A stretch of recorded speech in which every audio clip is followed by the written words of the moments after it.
evening in these extraordinary times. Welcome to the June 25th meeting of the Zoning Board of Appeals.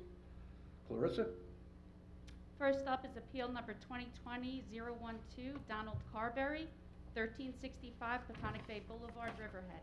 Tax map number 67232, RB40 zoning, for variances and/or relief from Chapter 301, Section 15A1C, where proposed rear and side yard setback is 3 feet and minimum required is 20 feet, and proposed side yard setback from side street is 13.1 feet and minimum required is 50 feet. Mr. Carberry? Yes, sir, Good. Just raise your right hand. Do you swear to tell the truth, nothing but the truth, so help you God? I do. Good. State your name and your address. My name's Donald Carberry. I live at 1365 Peconic Bay Boulevard, Riverhead, New York. State your case. What are you looking for? Yes, I'm looking to build a garage, and basically the size of my property is only 40 wide, and I have 4 cars, I have a tractor, I have sorted lawn equipment, and I'm in dire need for a garage for storage.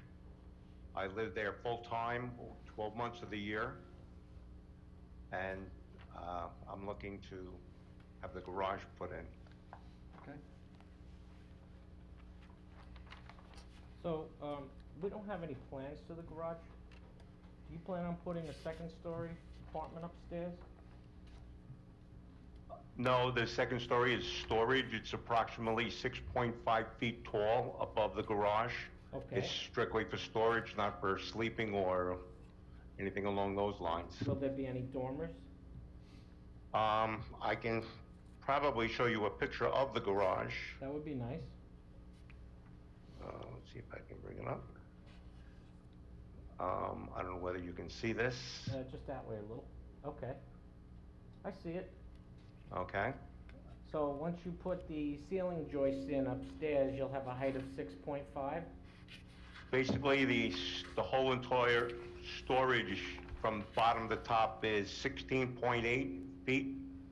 From the first floor to the top From the of first floor ceiling. to the top of the roof is 16.8 feet. Okay, so from the ceiling joists of the first floor of the garage to the top of the plywood to the top of the ceiling joists, what's the height on that? 6.8, I believe. 6.8 feet, okay. Yes, sir. And on your plans, does that depict that height? So in other words, At the the building time- inspector has not seen the plan? I'm sorry, sir? Has the building inspector seen the plan? No, because I have to get a variance before I could even go and do anything. Right, right. I just want to make sure that it's not going to be used as anything other than storage. No, it's going to be used strictly for storage on the second floor, because when I bought I bought the house from my parents' estate, Okay, and basically when I moved out there, I had a big house, and now I'm living in a smaller house. Plus, I received all the furniture and stuff from my parents when I moved in. that's nice. So, I'm kind of overflowing with equipment and furniture. Okay, that could be a man's problem, I understand that. So how would you access the second-story storage area? There's stairs, 36-inch wide stairs going up to the second floor. It's built in the plans. And are they on the outside or the inside of the garage? They would be on the inside, sir. Okay, and then there would be a door entrance also from there's that to go up the stairs, or you would use the actual garage doors to access? Well, I have 2 garage doors in front, 2-car garages. Okay. And basically on the outside, there'd be a pre-hung door with 2 windows facing the north side of towards Peconic Bay Boulevard. Are you applying for any separate electric panel? I am going to run electric out there, but right now I haven't done anything until I see whether I get the, It'll be a sub-panel, I take it. most likely. Okay, all right. That's all the questions I have. All right, anyone else on the board have any questions? No. Is anyone waiting to comment on this? Okay. All right, who's got the reading? I do. move that the appeal of Donald Carberry, 1365 Peconic Bay Boulevard, Riverhead, Suffolk County Tax Map Number 67232, RB40 zoning for variances and a relief from Chapter 301, Section 15A1C, where proposed rear and side yard setback is 3 feet and minimum required is 20 feet, and proposed side yard setback from side street is 13.1 and minimum is required is 50, be granted in accordance with the applications and sketches with amendments thereto, if any, as filed with the building inspector. Okay. Somebody Mr. second? Whitmire? Oh, we Somebody need a second. second. I'll second. Whatever. Mr. Whitmire? Aye. Mr. Barnes? Aye. Oh, right. Gazillo. Gazillo, yes. He says They got aye. the old paperwork. He says aye too. Gazillo. Aye. And I vote aye, so the appeal has been granted. Good And luck. 2 weeks from now, you should have your paperwork, and good luck with your project. Thank you very much, sir. Have a great day and stay safe. You're quite well. Thank you. All right, Cloris.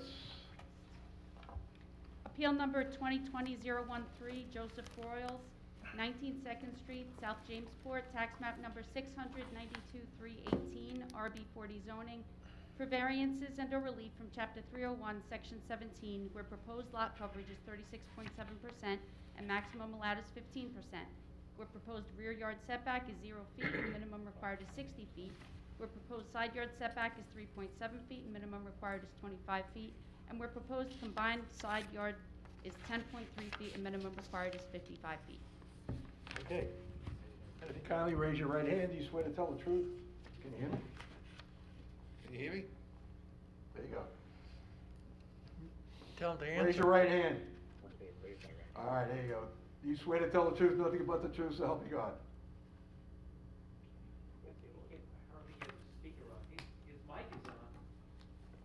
We're not hearing you. Speaker. Oh yeah, you can read my lips. Speaker. Do you have a microphone? Talk into your microphone. Microphone.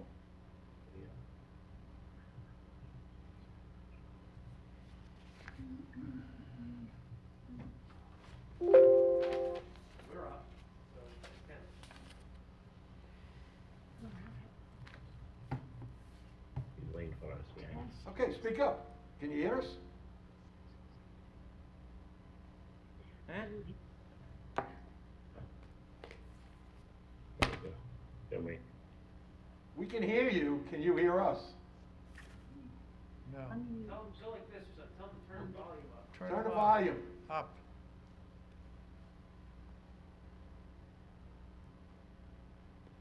Oh, Turn the volume up. Sounds like he has a I don't bad think yelling, he internet can hear you from here. His internet is garbled, I think it just has a bad connection. all right, I'm here now. Oh, good, okay. Raise your right hand. Do you swear to tell the truth, nothing but the truth, so help you God? Yes, I do. Okay, state your name and your address. Joseph Broyles, 17 Second Street, South Jamesport. State your case. Excuse me? What are you looking for? I'm looking for a variance to rebuild a garage that's falling down. Please. How long has that garage been there? They tell me since 1920. I believe it. So the neighbors are finally getting on your case to replace it? I have pretty good neighbors, thank you. I know you do. And who lives in the second house? In the small house? The cottage next to the garage? Yeah, There's a tenant in there, it's been there about 20 years, I inherited her. okay.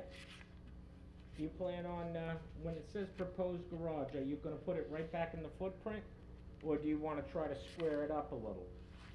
I think the way the design is, it looks like the architect squared it up, and it's gonna be attached to the cottage, and it's for, about a year ago, Brad Hammond recommended I do that, so I wouldn't need a variance, but here I am.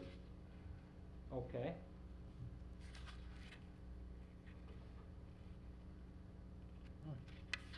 You gonna have storage above? No, sir, no. Okay. All right, looks good. It's amazing that it's Gonna still look better than standing. the other thing, and the house came out very nice, by the way. Yeah. I know you've done a lot of work to it recently, so. Yeah, I did the porch last year, this year's project. What's that? I did the porch last year, this is this year's project. Yeah, good for you. Well, I wish you a lot of luck. Yep. Yeah. Thank you. Well, before this thing falls down, anyone else on the line to be heard about this matter? No one, okay, let's have a reading. I move that the appeal of Joseph Broyles, 19 Second Street, South Jamesport, SCTM number 600-92-3-18-RB40 zoning for variances and/or relief from Chapter 301, Section 17, where proposed lot coverage is 36.7% and maximum allowed is 15%, where proposed rear yard setback is 0 and minimum required is 60 feet, where proposed side yard setback is 3.7 feet and minimum required is 25 feet, and where proposed combined side yard is 10.3 feet and minimum required is 55 feet, be approved in accordance with the applications and sketches with amendments thereto, if any, as filed with the building inspector. Second? All right, Mr. Whitmire. Aye. Mr. Barnes. Aye. Mr. Gazillo. Aye. And I vote aye, so your appeal has been approved, and hopefully you'll get that bond fixed before it falls down. I'll do it as soon as possible. Thank you very much, gentlemen. Have a All right. Good luck to fantastic you. night. Have a Best of good luck. night. Enjoy. Bye-bye. All right, Clarice. Last is appeal number 2020-017, Brixmore Riverhead Development LLC, 1768 Old Country Road, Riverhead, tax map number 600, 101.118, DRC zoning, for variances and/or relief from Chapter 301, Section 106B, where 1,500 square feet of floor area is proposed, and no individual retail store shall have a floor area of less than 10,000 square feet, excepting that 10% of the total floor area may be improved with retail stores of less than 10,000 square feet, with the minimum size per retail store of 3,500 square feet required. All right, Mr. Butler, if I remember correctly, you're an attorney for the, you're the attorney for the, For the applicant, yes, that is Yes. correct. well, off you go. All right, But thank we you very understand, much. you already have one variance, consent to Okay. one. Yes. Well, this is the third application for the same building, so I'll try to keep this as short as possible. Thank you.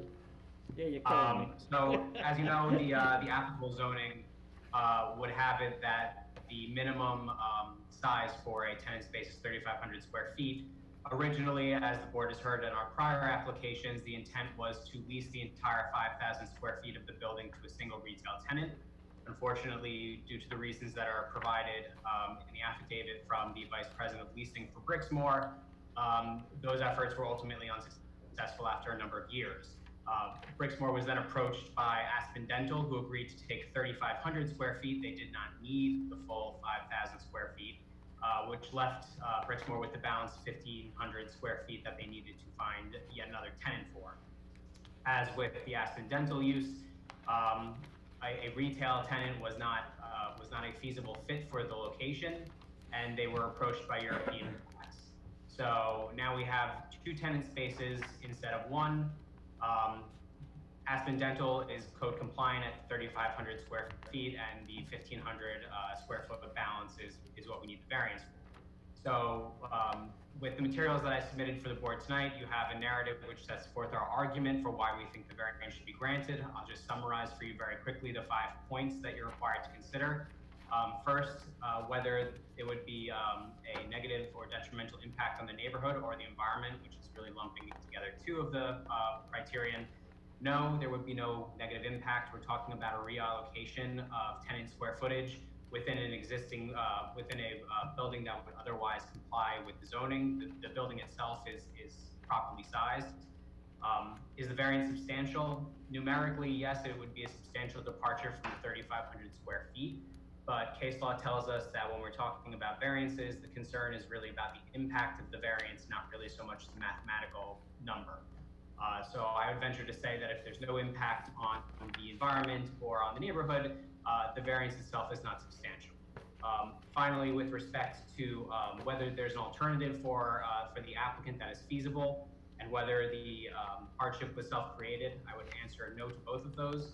At this point, there's no way to increase the square footage of the tenant space without decreasing the square footage of the other, which would just throw both tenant spaces out of compliance.